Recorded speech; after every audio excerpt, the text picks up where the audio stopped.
com a temática brincadeira, humor e comédia, de uma série de 8. Nos vídeos anteriores a gente conversou sobre o senso de humor, a importância do senso de humor, da brincadeira na nossa vida como forma de aguentar, como forma de refletir sobre a vida, sobre as nossas tristezas, inclusive, sobre os nossos fracassos, enfim.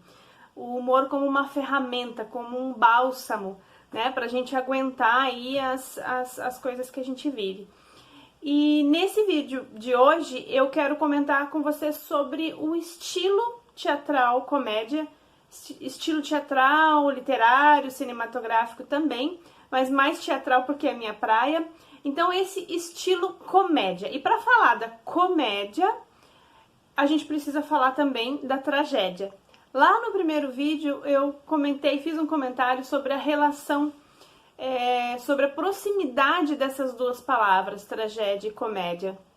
E como elas nasceram juntas e como uma depende da outra. Inclusive como a comédia depende da tragédia para existir. Como que ela surgiu em relação à tragédia. A gente vai falar um pouquinho dessa parte histórica hoje e de um outro tema que eu gosto muito, que é a quebra da quarta parede. Então vamos ver o que é isso.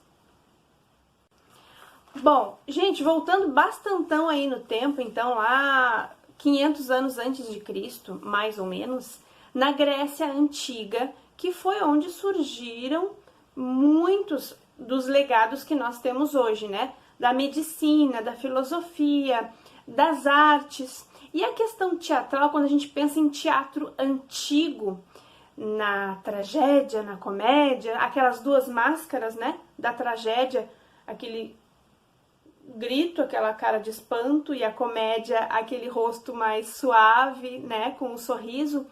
A gente lembra da Grécia, a gente lembra daqueles antigos teatros enormes, a céu aberto, com aquele público muito numeroso, os atores longe do público em geral, da Grécia Antiga. Então o legado das artes dos gregos foi realmente muito grande. Não que só o povo grego tenha deixado coisas para nossa civilização. Muitos povos descobriram muitas coisas na área das artes também. Mas a gente vai falar mais dessa parte sistematizada do teatro, né, que veio do povo grego ali. Eles sistematizaram essa forma de fazer teatro, né, o público, os palcos, enfim. Bom, então naquela época, lá, 500 e poucos anos antes de Cristo, os temas das peças teatrais, que reunia muita gente, eram ligados a mitos, aos deuses, a coisas muito importantes e trágicas na vida, como o tema morte, né? Tinha muita tragédia nas peças trágicas, obviamente. E nos palcos gregos, então, se via...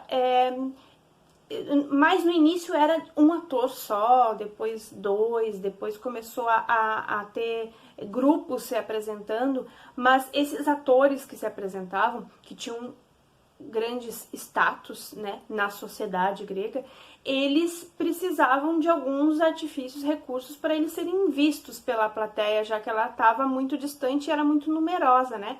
Então tinha um tipo de calçado que era muito alto e pesado, imagina o conforto para o ator. Era alto para que eles pudessem ficar mais visíveis, as perucas também foram, né, deixando cada vez mais altas, as máscaras expressivas e tal. Bom, já falei dos temas que eram trágicos e de grande importância, deuses, mitos. A comédia, ao mesmo tempo ali que estava acontecendo esses dramas trágicos no teatro, a comédia estava meio que lá nos guetos, nos subúrbios, talvez lá de Atenas, lá na Grécia, com um grupo que eram conhecidos como comos, que vem da palavra comoidia, que significa procissão. Eram as conhecidas procissões dionisíacas, que se referia ao deus Dionísio, que era o deus das festas. Então essas procissões eram, obviamente, nas ruas, nas comunidades, batiam na porta das pessoas, faziam festa, e inclusive se a gente for pesquisar mais dessa palavra, das procissões, do comos, em alguns registros está escrito que era um bando de bêbados que saía pelas ruas. O fato é que eles utilizavam encenações, se fantasiavam de bichos, porque naquela época também, lá nos dramas trágicos do teatro, eles falavam muito sobre os sacrifícios humanos e de animais para os deuses. Então esse povo aí das procissões, esses outros artistas menos, entre aspas, importantes, que saíam nas ruas, eles colocavam máscaras de animais para falar desses sacrifícios.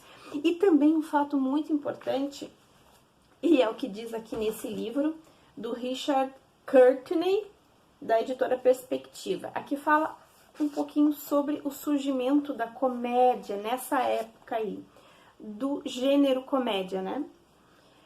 A comédia teve origem social inferior.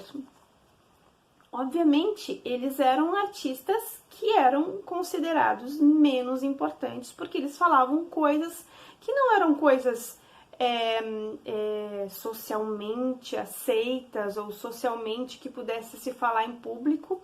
Inclusive, e aqui segue o texto, nasceu da obscena e ruidosa procissão dionisíaca, que terminava com uma canção fálica. E a palavra fálica vem da palavra phalos, que significa o órgão reprodutor masculino. Naquela época, eles utilizavam o órgão reprodutor masculino, inclusive com um formato de uns chapéus, assim, e saíam com aquilo na cabeça nas ruas, porque eles falavam muito, esse povo aí que começou essa comédia aí na rua, eles falavam muito da questão da fertilidade, né, da sexualidade, e aí eles eram considerados, assim, obscenos e tal, só que o povo ria muito disso. Fertilidade era um tema naquela época relacionado aos homens, então por isso o phalos, né? Porque eles consideravam que somente os homens eram responsáveis pela reprodução humana, né? Que a mulher não tinha papel nenhum, ela só guardava ali o negócio. Então a questão de utilizar essas coisas da sexualidade, sexuais, enfim, era muito presente nessas comédias de rua, e foi assim então que surgiu esse gênero. Depois, mais adiante, foi então para os palcos temas desse tipo, mas sempre considerado um estilo menos importante. O estilo trágico era para as pessoas mais importantes, né? Era um status maior. E o estilo comédia era os artistas aí de rua que vão fazer e tal. Então, um dos gregos que começou a escrever comédias para os palcos era o Aristófanes. Ele escreveu muitas comédias, poucas delas ficaram para o nosso legado. Uma delas se chama A Assembleia das Mulheres, em que ele fala da greve das mulheres da época, com muita sátira, com muita crítica social. Então foi dessa maneira mais pelas beiradas, pelas frestas, que a comédia foi surgindo. Bom, já que a gente está falando de estilo teatral, né, tragédia, comédia, eu queria falar com você sobre um tema que é a quarta parede. Ela é conhecida como, esse termo, ele é conhecido como a parede imaginária, que é essa parede que divide o público dos artistas, dos atores. Então, como se fosse a parede do fundo do palco, as duas paredes laterais, né? Que é esse lugar onde o artista está se apresentando, e a quarta parede, que é invisível, que é como se fosse aquele vidro que dá para enxergar só de um lado, né? Que somente o público enxerga o que está sendo encenado, mas os atores não enxergam o público. não olham para o público, não interagem com o público, eles ficam no que eles estão encenando e o público apenas assistindo. Então, a existência dessa quarta parede.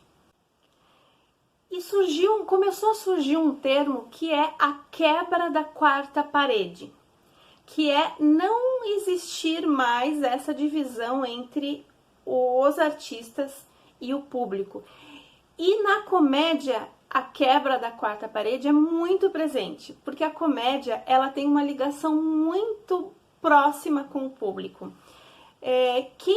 Provavelmente, pelo que a gente pesquisa, quem iniciou com esse termo, quebrar a quarta parede, foi o dramaturgo alemão Bertolt Brecht, já no século XX. É ele que surgiu com esse tema, embora... Lembra que eu falei das procissões dionisíacas lá da Grécia, quando o povo, aqueles artistas saíam nas ruas, eles interagiam com as pessoas, já não tinha quarta parede, já era uma maneira de atuar sem essa divisão, que eles estavam, né, soltos. Então a comédia é um estilo mais livre realmente de representação. E foi com a comédia, com esse estilo, que essa quebra da quarta parede provavelmente iniciou.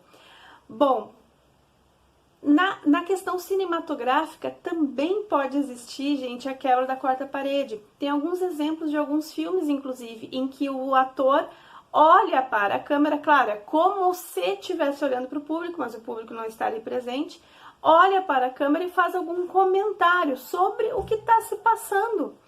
Um exemplo é o Curtindo a Vida Doidado, que é um filme de 86, em que o ator principal seguidamente olha para a câmera como se estivesse conversando com a gente. Olha só o que está acontecendo. É como se nós fôssemos cúmplices daquelas cenas. Quebra da quarta parede. No teatro é muito interessante porque cria essa proximidade e torna o público alguém que está fazendo parte daquela história encenada, contada, com uma visão mais crítica, com uma possibilidade de estar, inclusive influenciando aqueles acontecimentos, podendo, como ele está envolvido e como o ator enxerga ele, literalmente, e conta com ele como um cúmplice, o público, o espectador, se sente parte daquela história. Para o palhaço, gente, a quarta parede é fundamental que seja quebrada. Então, para o palhaço, a quarta parede não existe. Não pode existir, embora possa ter estilos, né, de palhaços que não a utilizam. Mas o contato da palhaça, do palhaço com o público é essencial. Porque a gente sente o calor do público, a gente reage conforme o público, conforme as suas sensações. Então, a quebra da quarta parede é algo essencial para a comédia, é algo que deixa a comédia muito mais interessante. Especialmente no trabalho da palhaçaria, especialmente. Ainda mais com o passar dos anos, em que o palhaço começou a tomar conta de outros ambientes, não somente do circo, né? O palhaço está nas escolas, está nos hospitais, está nas empresas, então precisa ter o público quer que o palhaço vê e a palhaça os enxergue. O público necessita disso e com isso ele se torna coadjuvante também, ele se torna parte daquela história. Gente, um tema que eu adoro, quebrar a quarta parede. Fiquem à vontade para comentar, para curtir, para compartilhar. Próximo vídeo a gente vai falar sobre as origens dos fazedores de riso. E no último vídeo a gente vai falar especificamente sobre palhaçaria. Obrigada pela atenção até aqui. Beijos. Qualquer coisa podem me procurar lá nas redes se quiserem fazer alguma pergunta, algum comentário para a gente conversar. Tá bem? Obrigada. Tchau.